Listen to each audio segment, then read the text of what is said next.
অপরাধ যার কাছে স্বীকার করবেন তার কাছে। এটা যদি বাংলাদেশে আমরা চালু করতে পারি, আল্লাহর কসম এ দেশে কেউ অপরাধ করার সাহস পাবে না। কারণ অপরাধ করে করবো কি, স্বীকার করা লাগবে আজ নাই কাল। এমনকি এ দুনিয়ায় শেষ না, এরপরে আর একটা জগৎ আছে, ওখানে স্বীকার করা লাগবে। আর ওইটা তো আরো কঠিন। যেন আমি যেটা বোঝানোর জন্য পর্যন্ত এসেছিলাম, যারা যে মিথ্যা কথা ছড়ান যে আমরা নির্বাচিত ছিলাম না, নির্বাচিত হওয়া লাগে নির্বাচনের মাধ্যমে, এই সিস্টেমটাই ছিল না।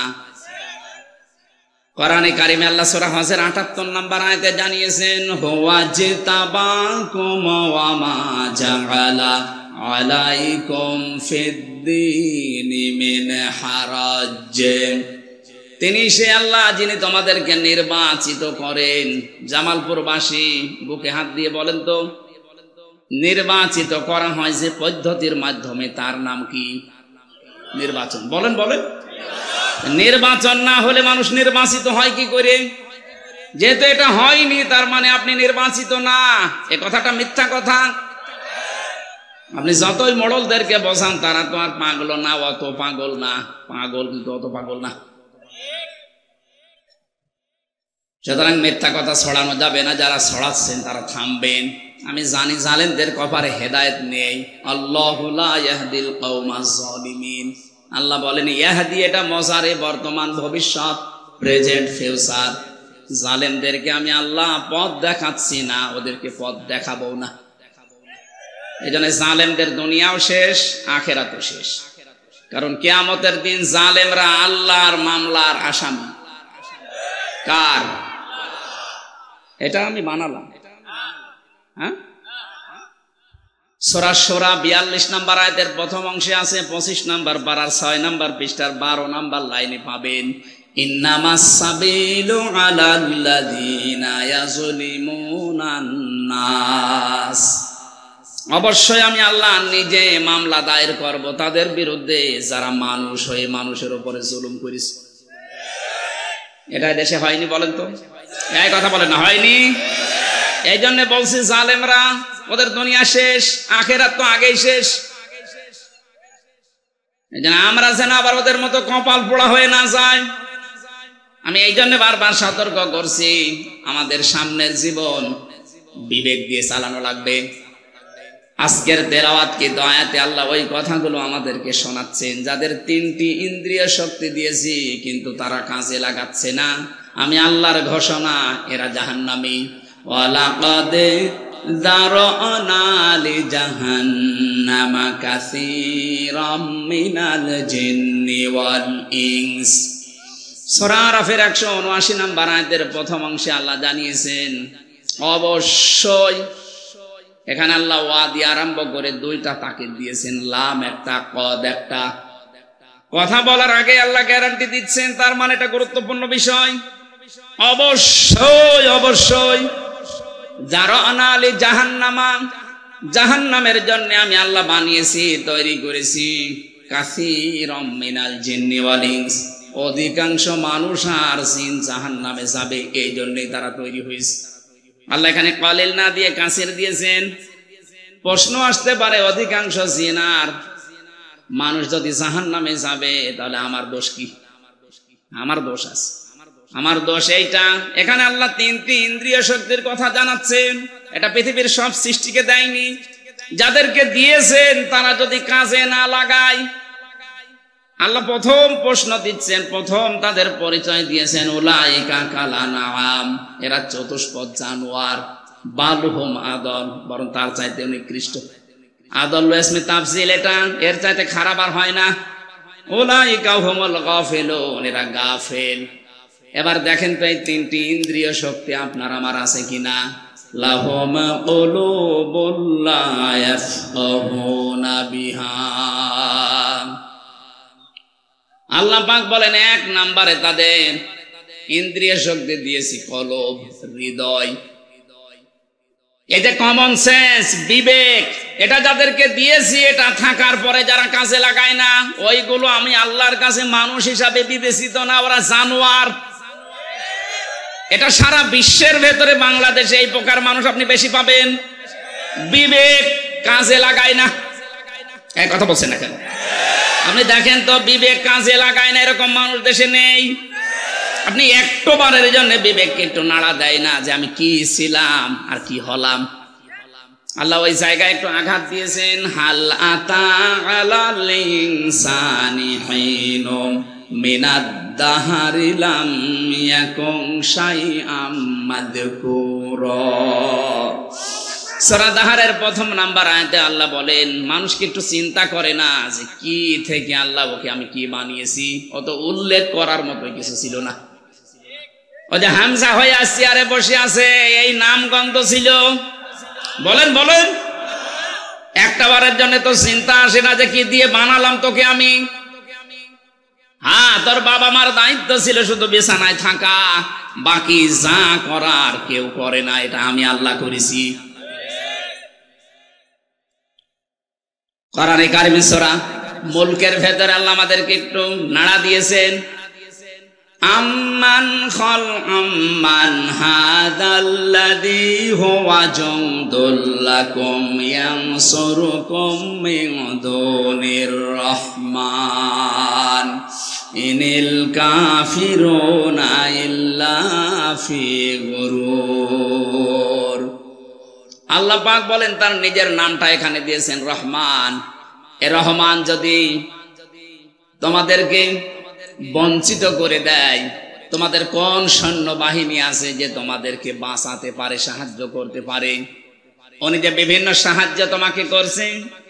এই আয়াতের তাফসিরে আমি পড়েছি প্রতিটি মানুষকে আল্লাহ সুস্থভাবে চলার জন্য লক্ষ লক্ষ ফেরেশতা তার পেছনে লাগিয়ে রেখেছেন। এই যে আমি কথা বলতে পারি, এক একটা কথা তৈরি হওয়ার জন্য 27টা ধাক্কা লাগে কণ্ঠে। বিজ্ঞান প্রমাণ করেছে মানুষে কথা বলে, আল্লামাহুল বায়ান, মানুষকে আল্লাহ বায়ান শিখিয়েছেন। এই কথা বলতে হলে 27টা স্তরে ধাক্কা লাগে, এরপর একটা কথা তৈরি হয়। আর কোরআনের তাফসিরে পেয়েছি এক একটি স্তরে এক একজন ফেরেশতা আল্লাহ বসিয়ে রেখেছে।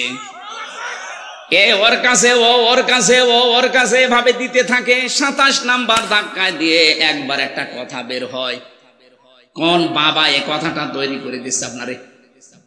বোবা যারা, তাদেরকে আপনি বোম মারলেও কথা বলতে পারবে? বলেন, কি নেই তার মতো কণ্ঠ আছে, কিন্তু কথা বের হচ্ছে না। ফেরেশতারা ওই দায়িত্ব পালন করে না। আল্লাহ বলেন আমি ফেরেশতাদেরকে লাগিয়ে রেখেছি।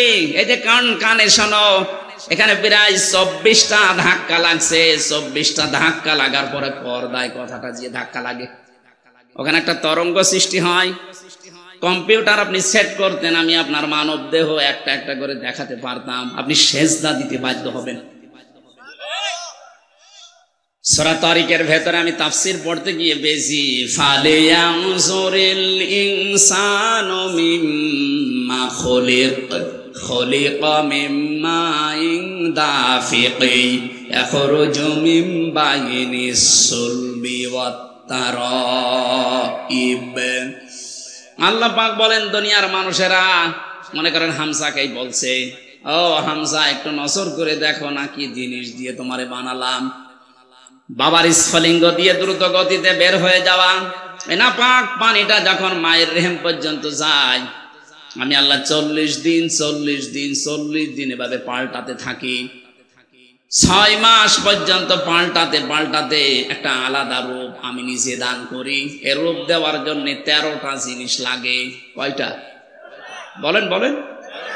13টার ভেতরে মার বাবা 8টা। মায়ের কাছ থেকে চুল, রগ, হাড় আর পর্দা পায় সন্তান। বাবার ওই না পাক পানি দিয়ে রক্ত, গোশত, চর্বি আর চামড়া বানায়।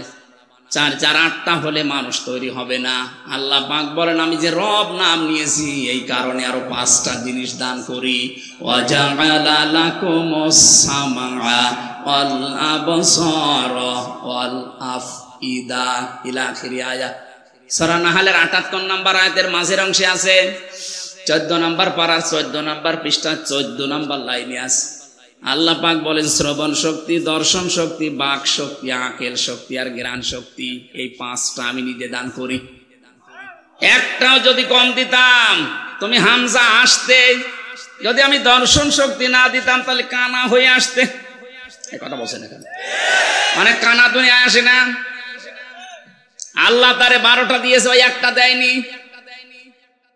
কোন মানুষকে যদি এই যে বাক শক্তি না দিতাম মানুষ আসতো, কিন্তু কথা বলতে পারতো না, বোবা। আমার তো মাঝে মাঝে এই সৃষ্টিগুলো নিয়ে চিন্তা হয়, আল্লাহ দয়া করে যদি আমাকে একটাও কম দিতে। পূর্ণাঙ্গ হামজা কেউ বলতো না, বলতো কানা হামজা, শুধু আমার একা বলতো। এই কথা বলছেন এখানে। আপনি এটা যদি না পেতেন আপনাকেও বলতো যে বোবা, এ কালা। আকল শক্তি আল্লাহ যদি না দিত আপনি পাগল হয়ে আসতেন। এই জন্য আকলটা যারা ব্যবহার করে, পাগলের বিচার নেই এই কারণে, পাগলের উপরে শরীয়তের বিধান কার্যকর হয় না এই কারণে তাদের ওদের আকল নেই। আল্লাহ পাক বলেন ইন্না শাররাদ দাওয়াবি ইনদাল্লাহিস সাম্মুল বুকুমুল্লাযীনা লা ইয়াকিলুন। সূরা আনফাল 22 নম্বর আয়াতে আল্লাহ জানিয়েছেন, পৃথিবীতে যত সৃষ্টি বানিয়েছি আমি আল্লাহর কাছে সবচাইতে নিকৃষ্ট ওইটা যার বিবেক কাজে লাগে না। কি হয়েছে বলেন তো আপনার বিবেকের? কেন বিবেকটা কাজে লাগান না? কোরআনে কারিমে আমি দ্বিতীয়বার পেয়েছি, যারা জাহান্নামের দরজার কাছে যাবে, ধাক্কা দিতে দিতে যখন জাহান্নামের দরজার কাছে নিয়ে যাবে মানুষদেরকে, ওখানে যিনি দাঁড়িয়ে আছেন মালিক, দারোয়ান ফেরেশতা, ফেরেশতা বলবে হাত্তা ইযা জাউহা ফুতিহাত আবওয়াবুহা وقال لهم خزنتها ألم يأتكم رسل منكم يتلون عليكم آيات ربكم وينذرونكم لقاء يومكم هذا। সূরা জুমারের 70-71 নম্বর আয়াতের মাঝের অংশে আছে আল্লাহ পাক বলেন জাহান্নামে যাওয়ার সঙ্গে সঙ্গে জাহান্নামের দরজাগুলো খোলা হবে। এখান থেকে একটা শিক্ষা পাওয়া যায়। আমি জেলখানার সাথে আয়াতটা মিলিয়েছিলাম। পৃথিবীতে যত কারাগার আছে সব কারাগারকে আল্লাহ জাহান্নামের সাথে তুলনা দিয়েছেন। আর দুনিয়া সিজনুল মুমিনি ওয়া জান্নাতুল কাফির, দুনিয়ার ময়দানটা হচ্ছে মুমিনদের জন্য জেলখানা। কে বলছেন? কারাগার জেলখানা, এটা নবীজি জানিয়েছেন। আমি এই শব্দ মিলালাম এইভাবে যে কারাগারের দরজা সব সময় 24 ঘন্টা বন্ধ থাকে। যেই দিন এটা ওপেন করা হয়েছে ওই দিন থেকে যতদিনে কারাগার স্থায়িত্ব যতদিন থাকবে, কোনোদিন কারাগারের মেন ফটক খোলা থাকবে না। 24 ঘন্টা বন্ধ থাকে। কেউ গেলে খুলে দেয়, তাড়াতাড়ি ঢুকে আবার তালা মেরে দেয়। আল্লাহ বলেন জাহান্নামে যাদেরকে নিয়ে আসা হবে, এদেরকে জাহান্নামের গেটে আসার সঙ্গে সঙ্গে গেট খুলে ভেতরে ঢোকাতে দেরি, তালা দিতে দেরি হবে না। ভেতরে ঢোকানোর পরে জাহান্নামের মানুষেরা যখন হাওমাও করবে, চিৎকার করবে, কান্নাকাটি করবে, তখন ফেরেশতা বলবে আলামে ইয়াতিকুম রাসূলুম মিনকুম, তোমাদের কাছে কি কোনো রাসূল যায়নি, বার্তাবাহক যায়নি? তারা যদি বলে হ্যাঁ আমাদের কাছে মুহাম্মদুর রাসূলুল্লাহ আসেনি, ফেরেশতারা সঙ্গে সঙ্গে বলবে মুহাম্মদুর রাসূলুল্লাহ যায়নি, কিন্তু তার ওয়ারিসরা যায়নি। এই যে আলেম এখন যাদের দেখতে পান এরা নবীর ওয়ারিস। কথা বলে না কেন? আল উলামা ওয়ারাসাতুল আম্বিয়া, নবীরা ঘোষণা দিয়েছেন, বিশ্ব নবী বলেন আলেম যারা এরা নবীদের উত্তরাধিকারী ওয়ারিস। তারা টাকা পয়সা রেখে যায়নি, কিন্তু তারা এলেম রেখে গিয়েছে। যারা এলেম পাবে এবং এলেম অনুযায়ী আমল করবে, কাজ করবে, এই মানুষগুলো নবীর উত্তরাধিকারী ওয়ারিস, নাইবে রাসূল। এই যে রসুলুন বহু বচন দিয়েছেন এই কারণে, হয়তো মুহাম্মদ রাসূলুল্লাহ কিয়ামত পর্যন্ত থাকবে না, কিন্তু তার উত্তরাধিকারী নায়েব থাকবে না, এখন নেই। আরো জোরে বলেন। তাহলে আয়াতটা মনে করেন আমির হামজা সুলাইমান এদের জন্য। ফেরেশতা বলবে কি তোমাদের কাছে হামজা সুলাইমান যায়নি? ওরা স্বীকার করবে হ্যাঁ গিয়েছিল। তারা কি আল্লাহর এই আয়াতগুলো সম্পর্কে তোমাদের সতর্ক করেনি যে এরকম জাহান্নাম আছে, এরকম শাস্তির একটা জায়গা আছে? এখানে আসলে এরকম ভাবে শাস্তি দেওয়া হয়। যতগুলো জাহান্নামের শাস্তির ধরন আমি পড়েছি, সবচাইতে আশ্চর্যজনক এবং কঠিন আমার কাছে মনে হয় লাজাটা। সূরা মারিজের ভেতরে আল্লাহ আমাদেরকে একটু ইঙ্গিত দিয়েছেন, ওয়ালা ইয়াসআলু হামিমুন হামিমা ইউবাসসিরুনহুম ইয়াওয়াদ্দুল মুজরিমু লাউ ইয়াফতাদি মিন আযাবি ইয়াউমি ইযিম বিবানি। সেদিন কোনো বন্ধু বন্ধুকে উপকার করতে পারবে না। মানুষ এমন কঠিন অবস্থায় পড়ে যাবে, সে নিজের আপন সন্তানকে পর্যন্ত বলবে, আল্লাহ এটা মুক্তিপণ হিসাবে দিয়ে দিলাম, তুমি আমাকে একটু রক্ষা করো। সাহিবাতিহি ওয়া আখি, তার স্ত্রীকে, তার সাথীকে, তার ভাইকে সে দিতে রাজি হয়ে যাবে। ফাসিলাতিহি আল্লাতী তুবি, এমনকি তার জ্ঞাতি গোষ্ঠী যারা তাকে আশ্রয় দিত, প্রশ্রয় দিয়ে রাখতো, অন্যায় করলেও যারা বাঁচিয়ে দিত বিভিন্ন ক্ষমতা, পাওয়ার, টাকা পয়সা, আইন দিয়ে, তাদেরকে সে বলবে এগুলো দিয়ে দিলাম। আল্লাহ বলবেন না, ওমান ফিল আরদি জামিআ, শেষে বলবে আল্লাহ দুনিয়ায় যত সম্পদের মালিক ছিলাম, স্থায়ী অস্থায়ী সব দিয়ে দিলাম। সুম্মা ইনজি, এরপরও আমাকে একটু আযাব দাও। এবার ধমক আসবে। আল্লাহ রাব্বুল আলামিন তার বিচারের কাঠগড়ায় এবার একটা ধমক মারবেন, কাল্লা, কখনোই না, ইন্নাহা লাযা, তোর আমি লাজায় দেব। কোথায়? বলেন বলেন। শব্দটা শুনতে যত ছোট মনে হচ্ছে, ব্যাপারটা অত ছোট মনে না। ইন্নাহা লাযা, তোরে আমি লাজায় দেব। বর্ণনা দিচ্ছেন এরপরে লাজা কি জানো? নাযাআতাল লিশাওয়া, এখানে আগে দেওয়ার সঙ্গে সঙ্গে চামড়া খসে যাবে। পৃথিবীতে এমন কোন জায়গা আমার চোখে ধরা পড়ে নাই যেখানে যে ঘরের ভেতরে ঢুকলেই চামড়া খসে যায় না।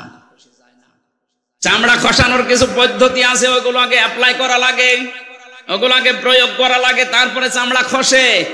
আপনি যদি সতর্ক না হন, যেখানে আছেন ওখান থেকে কিন্তু এমন জায়গায় আল্লাহ ফেলবে, উঠতে পারবেন না। এক ছেলে এসে কাঁদছিল বাবার কাছে। বাবা বলছে, এই কাঁদিস কেন, কি হয়েছে? বলছে, আব্বা রেজাল্ট দিয়েছে। রেজাল্ট দিয়েছে কি, কাঁদার কি আছে? পাস করলে না ফেল করলে এটা বললেই তো হয়। ডাক দিয়ে বলছে, আব্বা ফেল করলে তো কথা ছিলাম 5-এ, নামিয়ে দিয়েছে 3। এখন আমার ওই জায়গায় উঠতে আরো 2 বছর লাগবে। আপনি আজ কোরআনের কথাগুলো শোনার পরে বুঝতেছেন যে হ্যাঁ, আমার ভেতরে এই দোষ আছে। আমি সত্যকে সত্য জানার পরও অ্যাবাউট টান করে চলে যায়। আপনার জায়গা ওই লাজা, আপনি প্রবেশ করতে দেরি, চামড়া খসতে দেরি হবে না। আর একটা কথা আল্লাহ এরপরের আয়াতে জানিয়েছেন, ওয়া জামাআ ফাআওয়া, যারা সম্পদ আদি জমা করে আর বারবার হিসাব নিকাশ করে এবং এটা কি করে সংরক্ষণ করা যায় সেই চিন্তা ভাবনায় থাকে। এই 15.5 বছরে কত কোটি কোটি টাকার মালিক এক একজন হয়েছে। এটা যদি বৈধ পথে উপায় করা লাগতো, কিয়ামতের আগে সম্ভব ছিল না। এক দরবেশী 36,000 কোটি টাকার মালিক। এক কথা বলছেন না কেন? এস আলম গ্রুপ ইসলামী ব্যাংক থেকে 75,000 কোটি টাকা মেরে খেয়েছে। এক একজনের বাবার নামে, মায়ের নামে, মেয়ের নামে, ছেলের নামে, বোনের নামে কত কোটি কোটি টাকা পাচার হয়েছে। আপনি একটু বাইরের দেশে গিয়ে খবর নিয়ে আসেন। বেগম পাড়া হাওয়ায় হয়নি, টাকা দিয়ে বানানো লিখেছি। আমি একটা হাদিস বলছি, পাঁচটা পয়েন্টের একটা বলছি, একটু মেলান তো। আপনি শুনতেছেন না? শেষ করে দেব। বিশ্বনবী যেদিন নবুয়ত পান, আমি আলেমদেরকে বলছি, নবুয়ত পাওয়ার পরে এসে খাদিজাকে বলেছিলেন, জাম্মিলুনি জাম্মিলুনি, আমাকে ঢেকে দাও, আমাকে ঢেকে দাও, আমি ভয় পেয়েছি। এই এদিকে তাকান, আমি ভয় পেয়েছি, আমার জীবনের উপরে আমার আশঙ্কা হচ্ছে, না জানি আমি মরে যাই কিনা, আমাকে ঢেকে দাও। হযরতে খাদিজাতুল কুবরা ওই দিন বলেছিলেন, স্বামী ভয় পাবেন না। আবুল কাসেম, কেন ভয় পান? কাল্লা, কখনো না। আল্লাহি মা ইয়াখজিকাল্লাহু আবাদান, ইন্নাকা লা তাসিলুর রিহমা ওয়া তাহমিলুল কাল্লা ওয়া তাকসিবুল মা'দুমা ওয়া তুকরিউদ দাঈফা ওয়া তু'ইনু আলা নাওয়াইবিল হক। 5টা কথা খাদিজা ওই দিন বলেছিলেন। আমি এবার আলেম সহ যারা মেয়েরা এসেছেন তাদেরকে একটু অ্যাক্টিভ হওয়ার জন্য বলছি, মিলাবেন। ওই সময় খাদিজা কিন্তু মুসলমান এখনো হয়নি, কারণ ইমানের দাওয়াতি পায়নি। তিনি বলেছিলেন, আল্লাহর কসম, কখনো আল্লাহ আপনাকে ভয় দেখাতে পারেন না। কোন জিন পরিভূত এগুলো আপনাকে ভয় দেখাতে পারে না। আপনি যে কাজগুলো করেন দেখেন তো আপনি স্বামী হিসাবে এই কাজগুলো করেন কিনা। ইন্নাকা লা তাসিলুর রিহমা, আপনি রেহেমের সম্পর্ক ঠিক রাখেন। রেহেম মানে আত্মীয়তা। রেহেম মানে কি বলেন বলেন? নিজের স্ত্রী স্বামীর চরিত্রের গ্যারান্টি দিচ্ছে যে আপনার ভয় নেই, আল্লাহ আপনাকে ভয় দেখাবেই না, কারণ আপনি রক্তের সম্পর্ক ঠিক রাখেন। এখানে আমি সহ বহু স্বামী বসে আছি, দেখতে মনে হয় বুজুর্গ, অথচ নিজের আপন বোনের সাথে সম্পর্ক নেই। কথা বলছে না কেন? নিজের ভাইয়ের সাথে সম্পর্ক নেই। এগুলো রক্তের সম্পর্ক না। কি করবেন আপনি? নামাজ পড়ে, রোজা রেখে, হজ করে। রক্তের সম্পর্কটা গুরুত্বপূর্ণ। যখন আল্লাহ সব সৃষ্টি শেষ করে দিলেন, তখন এই রেহেম আল্লাহর কুদরতি পা জড়িয়ে ধরেছিল। ডাক দিয়ে বলে, মাবুদ, আমার সম্পর্কতে কিছু বললে না। আল্লাহ পাক বলেন, তোমার সম্পর্কে আমার রায় হচ্ছে, তোমার সাথে যারা সম্পর্ক রাখবে, আত্মীয়তার সম্পর্ক, রক্তের, আমি তাদের সাথে আছি। যারা তোমাদের সম্পর্ক ছিন্ন করবে, আমি আল্লাহ তাদের সাথে নেই।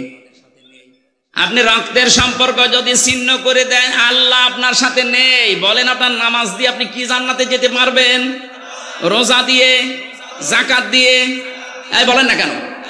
তাহলে আজকে থেকে এই সিদ্ধান্ত পাল্টান। ধর্ম আত্মীয় পাঠিয়েছে সে রাজীবপুরে, প্রতি মাসে 3 বার করে যাচ্ছে জাকির সাহেব, অথচ নিজের বাবা, নিজের মা, নিজের আপন বোন পাশের বাড়িতে বিয়ে হয়েছে, 1 বছরে একবারও যায় না। আর আমি যতটুকু বাস্তবে দেখতে পাচ্ছি, আজ হাজারো স্বামীদের রক্তের সম্পর্কগুলো নষ্ট হওয়ার পেছনে কারণ তার বউ। নাকি বেশি বলে ফেললাম? বেশি হয়নি, কেবল শুরু হচ্ছে। এ বর শুধু একাদশ না, এই বউকে কান পড়া দেয় ওই বর মা আর ওর বড় বোন। এরকম বউ আছে কার ঘরে? হাত তোলেন তো। যাকে এলাকায় ওয়াজ ঠিক আছে। সম্মানিত মা মরে না, আমি হাসির খোরাকি দেইনি। এটা আজ 100,098টা পরিবারে এই সমস্যা। এই কথা বলেন না কেন? আমি 3 দিন আগে ছিলাম নীলফামারীর কিশোরগঞ্জ থানা, একটা বৃদ্ধাশ্রমে গিয়েছিলাম দেখার জন্য। কত মা আর বাবা লাইন দিয়ে বসে আছে, ওদের চোখের দিকে তাকালেই মনে হচ্ছে ওরা ছেলে মেয়ের জন্য বরদোয়া করছে।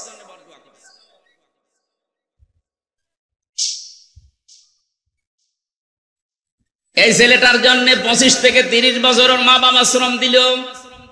আরো বিয়ে করার পরে বউটা এমন, 2 দিন পরে পরে বলে, আলাদা হয়ে যাও, এ বুড়ি বুড়ার সাথে আমি আর থাকবো না। এ কথাটা শুধু ওই মেয়ের কথা না, ওই মেয়েকে দিয়ে বলাতে বাধ্য করে ওই মেয়ের মা আর ওই বাড়ি থেকে ওর বড় বোনটা। এই জন্য যাদের বড় বোন আছে ওদের বিয়ে করবেন না, তাই বলে সমস্যা হয়ে যাবে। সম্মানিত মা বোনেরা, মনটা উদার করেন। এত ছোট মন কেন আপনার? আপনি কি কিয়ামত পর্যন্ত হায়াত নিয়ে এসেছেন? খুব বেশি হলো না 60-70 বছর আপনি পরে পড়ত করবেন। এই জায়গাটা তখন আপনার বেটার বউ, আপনার ছেলে, এর আপনার নাতিপতি, তারা এসে চাষ করবে, আপনি কবরে আগুন পাবেন। কারণ পারিবারিক জীবনে রক্তের এই সম্পর্ক একটা অটুট, একটা কঠিন বিষয়। আল্লাহ বলেন, যারা সম্পর্ক রাখে না আমি তাদের সাথে কাট করে দিই, যারা সম্পর্ক রাখে আমি তাদের সাথে সম্পর্ক রাখি। এই জন্য যারা আত্মীয়তার সম্পর্ক ঠিক রাখে তাদের আল্লাহ ভয় দূর করে দেয়। যারা ঠিক রাখে নাই তাদের ভেতরে এখন যত রকমের ভয়। কথা বলে না কেন? কত আত্মীয় স্বজনের আপনি হক মেরে দিয়েছেন, ভয় পাবেন না কি পাবেন? আমি হাদিসটা বলার পেছনে 2 নাম্বার যে পয়েন্ট, এইটা বলার জন্য আনছিলাম। তাকসিবুল কাল্লা না তাহমিলুল কাল্লা। স্ত্রী বলছে, হে স্বামী, আপনি ভয় পাবেন না, আল্লাহ আপনাকে কখনোই ভয় দেখাতে পারেন না। জিন, ভূত, পরী, পেতনি যাই বলেন, এগুলো আপনাকে ভয় দেখাতে পারে না, কারণ আপনি মানুষের বোঝা বহন করেন। কি বহন করেন? আরো জোরে বলেন বলেন। আপনি ঋণের বোঝা বহন করেন, দুঃখের বোঝা বহন করেন, কষ্টের বোঝা বহন করেন।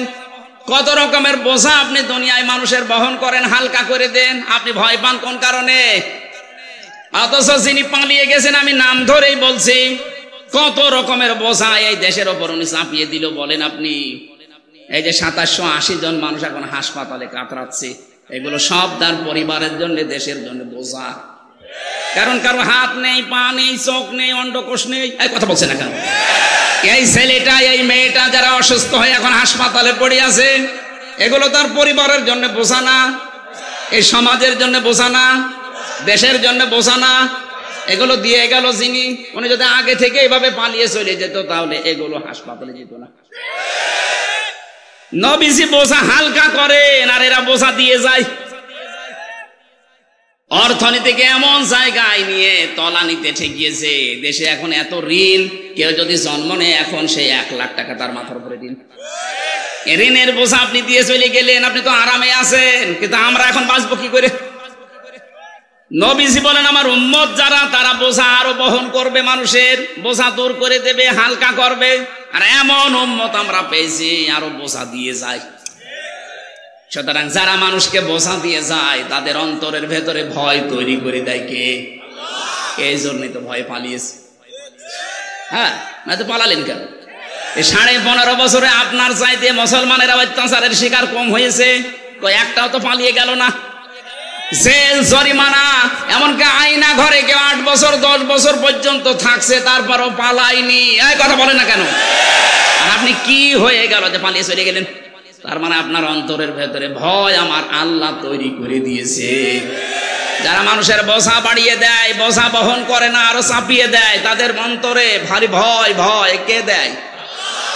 আমরা যারা এগুলো না চাপাই, আমরা হালকা করার চেষ্টা করি। একটা কর্মসংস্থান তৈরি করে, 5টা মানুষকে কর্মের সন্ধান করে দেয়, ওর পরিবারের বোঝাটা হালকা হবে। আমি যে কথাটা তুলেছিলাম রসুলুন শব্দ দিয়ে, ফেরেশতারা ডাক দিয়ে বলবে কত মানুষ গিয়েছিল তোমাদের কাছে, নবী রাসূলদের উত্তরাধিকারী, এই কথাগুলো বলে নাই। জাহান্নামের এই যে সম্পদ যারা জমা করে, আর স্থায়ী করা যায় কি করে, সেই চিন্তা ভাবনা নিয়ে চলে। কি করবেন আপনি? আপনি যদি এখনই মারা যান, আপনি যে সম্পদ রেখে গেলেন, আল্লাহর কসম এইগুলো আপনাকে কবরে শাস্তি দেওয়ার জন্য যথেষ্ট। কোরআনে কারিমে বারবার আল্লাহ আমাদেরকে আমাদের বিবেকের কাছে নাড়া দিচ্ছেন, অমাল হায়াতুদ দুনিয়া ইল্লা মাতাউল গুরুর। পৃথিবীর মানুষ খুব ভালো করে কান খাড়া করো, দুনিয়ার জীবন কিন্তু ধোঁকা। কে বলছেন? এটা সিন্ডিকেট করে যারা মালের দাম বাড়িয়ে দিচ্ছেন, মানুষের কষ্টের কারণ হয়ে দাঁড়াচ্ছেন।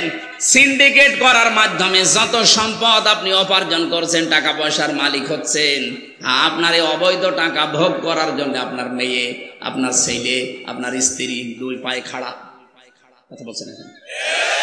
এর দ্বারা যে গোনা হবে, যে পাপ হবে, একটা গোনা আপনার বউ বহন করবে? জিজ্ঞাসা করেন তো। না, জীবনও করবে না। এই জন্য আমরা এখনই সতর্ক হয়ে যাই, যার জন্য যা করে যাচ্ছি। আল্লাহর কসম, এখানে আমরা যত মানুষই আছি না কেন, আমার মনে হয় খুব বেশি হলেও 70, 80, 100 বছর এরপরে এখানে কেউ থাকবেন না, সব নতুন মানুষ এখানে আসবে। আর এখানে যত মানুষ আমরা আছি সবাই মাটির নিচে থাকবো। কি করে যাচ্ছি? একটা বিশাল জীবন পড়ে আছে, ওই জীবনটা নিয়ে বিবেকে একটু নাড়া দেয় না আপনার? ফেরেশতারা ওই কথাটা তখন স্মরণ করাবে এমন জায়গায় যে শুধরাবেন, সে সময়ও পাবেন না। তখন একবারে বলা লাগবে ক্বালু বালা। হ্যাঁ, আমাদের কাছে আমির হামজা এসেছিল, সুলাইমান এসেছিল, হোসাইন এসেছিল, সতর্ক বাণী উচ্চারণ করেছে, এই কথাগুলো আমাদেরকে জানিয়েছিল। আল্লাহর সাথে সাক্ষাৎ হবে। ক্বালু বালা ক্বাদ জাআনা নাযীর ফাকাযযাবনা ওয়া কুলনা মা নাযালাল্লাহু মিন শাই ইলা আখিরি আয়াত। তারা যখন কথা বলতো কোরআনে কারিমের আয়াত দিয়ে, আমরা সামনে পেছনে বসে বসে মনে করতাম, না এ বেটা মিথ্যা কথা বলে, এইরকম কথা আল্লাহ দেয়নি। এরকম ধারণা অনেকের মনে আছে না? এই কথা বলছে না কেন? আমার তো মনে হচ্ছে আল্লাহ মানুষের মনের কথাগুলো তিনি যেহেতু আগেই জানেন, আগে জানিয়ে দিয়েছেন যে এরকম কিছু মানুষ বসে থাকবে। ওরা মনে মনে ভাববে না এইরকম কথা মনে হয় আল্লাহ নাজিল করেনি। শাস্তি যখন আরম্ভ হয়ে যাবে তখন এবার বলবে অকালু লাউ কুন্না নাসমাউ আও নাকিলু মা কুন্না ফি আসহাবিস সাঈর।